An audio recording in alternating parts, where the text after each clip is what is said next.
We're going to make the Jasmine for you. Start out, as always, a little ice in a glass. It starts out with 1.5 ounces of gin. The jigger I'm using is 1.5 ounces. Ounce on one side, half on the other. Ounce, half. Little free pour. We got 1/4 ounce of Cointreau. You take the half side, eyeball it. Cointreau's good. It's an orange liqueur. It can be drank by itself as an after dinner drink.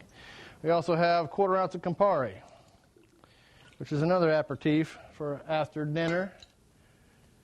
And we're going to use 3/4 ounce of lemon juice.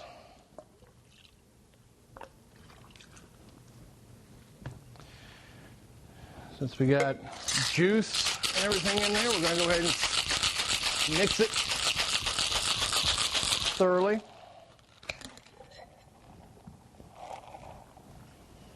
This one will be going into a nice martini glass.